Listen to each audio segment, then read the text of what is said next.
Halo guys, balik lagi di segmen yang akan bikin kepala kalian sedikit ngebul, tapi hati kalian auto adem. Kali ini kita mau bongkar tuntas, sampai ke akar-akarnya, esensi dari sebuah konsep super keren yang dinamakan letting go, atau gampangnya, sikap pasrah. Ini adalah video bagian 24 dari playlist Seni Melepaskan Beban Batin, Letting Go. Bukan pasrah yang lemas tak berdaya ya, tapi pasrah yang punya kekuatan tersembunyi. Siap-siap, karena ini bakal jadi sesi terapi batin online yang paling dalam yang pernah kalian ikuti.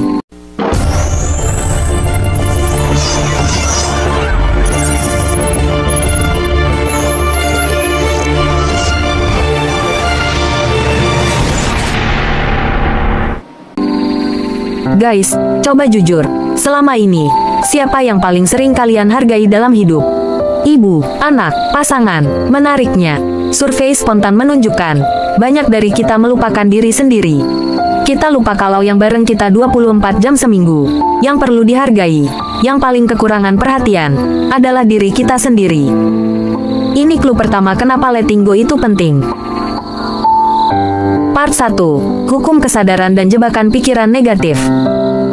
Sekarang, kita masuk ke inti permasalahannya, jebakan pikiran negatif. Menurut hukum kesadaran, kita itu kayak robot yang nurut sama pikiran negatif, hanya jika kita secara sadar mengatakan keyakinan itu berlaku buat kita. Pernah dengar berita, lapangan kerja sedang sulit, atau ekonomi lagi lesu? Kalau kamu langsung percaya dan bilang, wah, iya nih, pasti aku juga kena. Selesai, kamu baru saja memberikan daya penuh pada keyakinan negatif itu untuk mencengkeram hidupmu. Ingat guys, kemana kesadaran kalian pergi, ke situ energi akan mengalir. Kalau kamu sering nongkrong di kamar pikiran negatif cemas, takut, khawatir, lama-lama kamu akan terbiasa dan gak punya kekuatan lagi buat menolak. Akhirnya, itu jadi kebiasaan. Solusinya, higher self. Di balik semua kenegatifan itu, ada realitas batin yang disebut higher self, atau diri kita yang tertinggi, yang punya kekuatan jauh lebih besar. Tugas kita cuma satu, memilih yang positif. Part 2. Memaafkan dan mengambil kembali remote control. Ini dia bagian favorit saya, kekuatan memaafkan. Pernah merasa susah banget memaafkan seseorang, bertahun-tahun kekesalan itu numpuk. Tahu kenapa? Karena kalian masih memegang erat-erat yang namanya sikap menyalahkan. Kita sering main play victim. Aku begini gara-gara dia, aku gagal karena si Anu. Tapi guys, pahami ini, orang lain gak bisa menyakiti hati kita, kecuali kita membiarkan dia melakukannya. Sakit fisik mungkin 10%, tapi 90% sisanya itu sakit mental yang kita izinkan masuk. Lalu kenapa harus memaafkan? Bukan karena dia pantas dimaafkan, tapi karena kamu pantas bahagia. Ketika kita melepaskan sikap menyalahkan, kita otomatis mengambil kembali kekuatan kita. Jangan pernah simpan remote kontrol kebahagiaanmu di tangan orang lain. Kalau kamu taruh di tangan mereka, kamu akan jadi budak emosi. Dia nggak happy dikit, kamu bete. Dia nggak care dikit, kamu kesal. Ambil kendali itu kembali. Part 3. Survival Mode vs Creative Mode. Mari kita bedah dua mode hidup yang sering kita jalani, berdasarkan hormon stres dan kreativitas. Survival Mode, selfish. Ini adalah mode bertahan hidup. Ciri-cirinya gampang. 1. Judgment, menilai, menghakimi. Sering banget ya, dikit-dikit ngejudge orang. Guess what? Orang yang kebanyakan menilai itu jarang berpikir. Dia cuma mengulang program lama. 2. Kompetisi, merasa harus lebih baik dari orang lain. Rat race, selalu cemas, insecure, dan penuh amarah. Kalau kalian sering ada di mode ini, yang keluar adalah hormon stres, kortisol.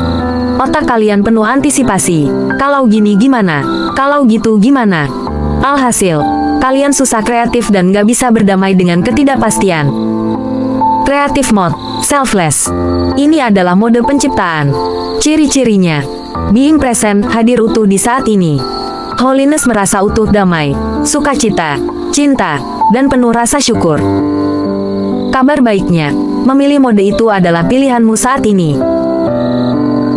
Part 4. Terjebak dalam penjara identitas dan waktu. Lanjut guys, kita sering terjebak dalam yang namanya penjara identitas. Kita gampang berantem gara-gara perbedaan identitas yang sempit, agama, suku, kota.